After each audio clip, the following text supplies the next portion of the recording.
Lalu berdoalah Hana, katanya, hatiku bersukaria karena Tuhan.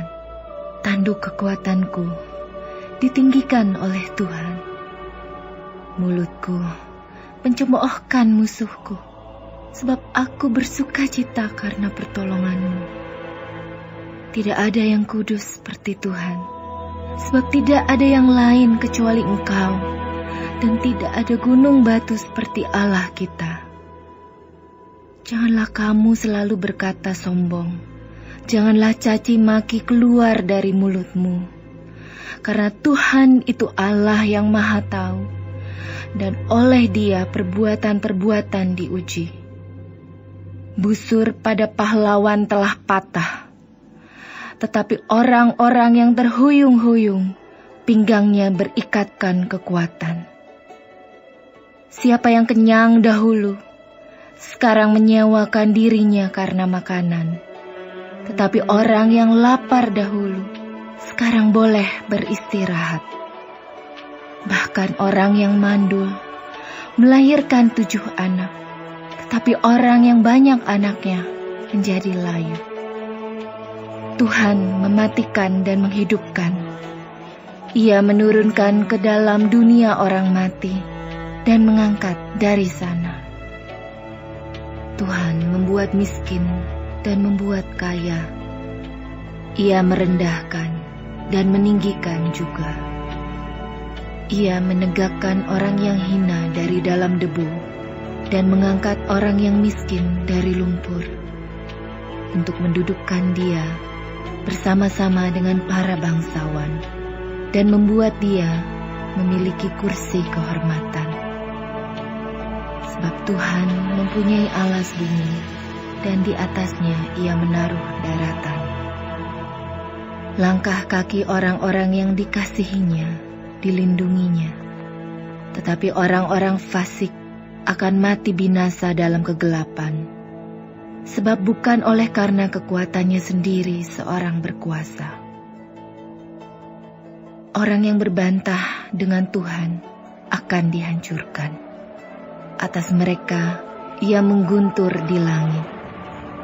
Tuhan mengadili bumi sampai ke ujung-ujungnya. Ia memberi kekuatan kepada raja yang diangkatnya dan meninggikan tanduk kekuatan orang yang diurapinya.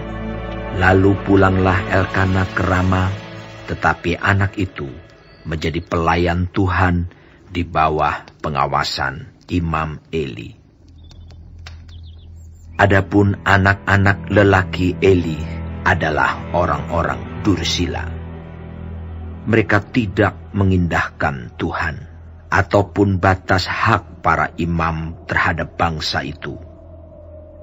Setiap kali seseorang mempersembahkan korban sembelihan, sementara daging itu dimasak, datanglah bujang imam membawa garpu bergigi 3 di tangannya, dan dicucukkannya ke dalam bejana atau ke dalam kuali, atau ke dalam belanga, atau ke dalam periuk.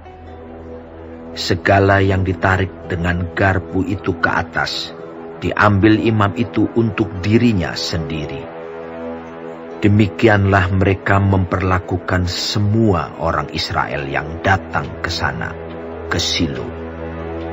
Bahkan sebelum lemaknya dibakar, bujang imam itu datang, lalu berkata kepada orang yang mempersembahkan korban itu, "Berikanlah daging kepada imam untuk dipanggang, sebab ia tidak mau menerima daripadamu daging yang dimasak, hanya yang mentah saja."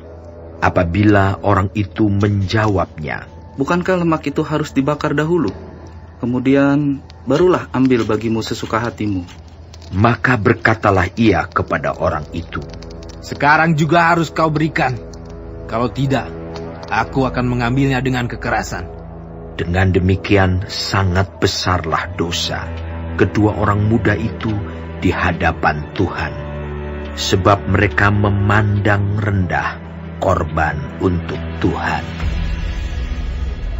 Adapun Samuel menjadi pelayan di hadapan Tuhan. Ia masih anak-anak yang tubuhnya berlilitkan baju efod dari kain lenan.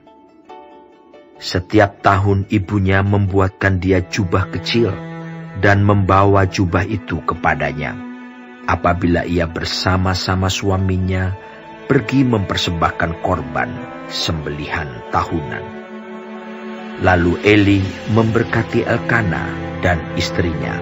Katanya, Tuhan kiranya memberikan keturunan kepadamu dari perempuan ini, pengganti yang telah diserahkannya kepada Tuhan.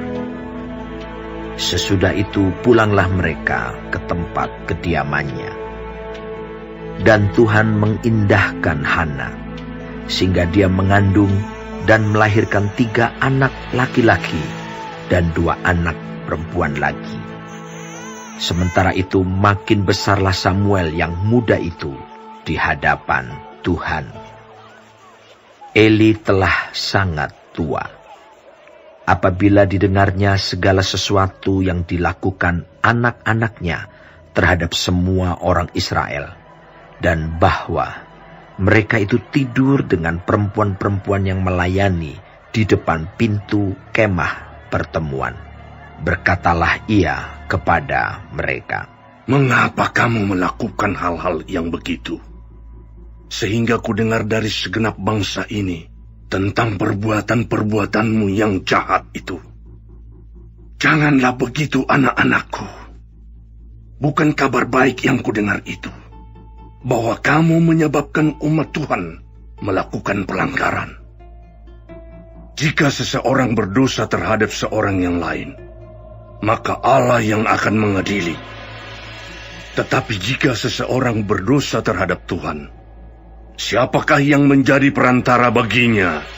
Tetapi tidaklah didengarkan mereka perkataan ayahnya itu, sebab Tuhan hendak mematikan mereka. Tetapi Samuel yang muda itu semakin besar dan semakin disukai, baik di hadapan Tuhan maupun di hadapan manusia. Seorang abdi Allah datang kepada Eli dan berkata kepadanya, Beginilah firman Tuhan, bukankah dengan nyata aku menyatakan diriku kepada nenek moyangmu, ketika mereka masih di Mesir dan takluk kepada keturunan Firaun? Dan aku telah memilihnya dari segala suku Israel menjadi imam bagiku, supaya ia mempersembahkan korban di atas mezbahku, membakar ukupan dan memakai baju efod di hadapanku. Kepada kaummu telah kuserahkan segala korban api-apian orang Israel. Mengapa engkau memandang dengan loba kepada korban sembelihanku dan korban sajianku yang telah kuperintahkan? Dan mengapa engkau menghormati anak-anakmu lebih daripadaku, sambil kamu menggemukkan dirimu dengan bagian yang terbaik dari setiap korban sajian umatku Israel? Sebab itu, demikianlah firman Tuhan Allah Israel. Sesungguhnya aku telah berjanji, keluargamu dan kaummu akan hidup di hadapanku selamanya. Tetapi sekarang, demikianlah firman Tuhan, jauhlah hal itu daripadaku, sebab siapa yang menghormati aku akan kuhormati, tetapi siapa yang menghina aku akan dipandang rendah. Sesungguhnya akan datang waktunya bahwa aku akan mematahkan tangan kekuatanmu dan tangan kekuatan kaummu, sehingga tidak ada seorang kakek dalam keluargamu. Maka engkau akan memandang dengan mata bermusuhan kepada segala kebaikan yang akan kulakukan kepada Israel. Dan dalam keluargamu takkan ada seorang kakek untuk selamanya. Tetapi seorang daripadamu yang tidak kulenyapkan dari lingkungan mezbahku akan membuat matamu rusak dan jiwamu merana. Segala tambahan keluargamu akan mati oleh pedang lawan. Inilah yang akan menjadi tanda bagimu, yakni apa yang akan terjadi kepada kedua anakmu itu, Hofni dan Pinehas. Pada hari yang sama, keduanya akan mati. Dan aku akan mengangkat bagiku seorang imam kepercayaan yang berlaku sesuai dengan hatiku dan jiwaku. Dan aku akan membangunkan baginya keturunan yang teguh setia, sehingga ia selalu hidup di hadapan orang yang kuurapi. Kemudian, siapa yang masih tinggal hidup dari keturunanmu akan datang sujud menyembah kepadanya, meminta sekeping uang perak atau sepotong roti, dan akan berkata, "Tempatkanlah kiranya aku dalam salah satu golongan imam itu, supaya aku dapat makan sekerat roti."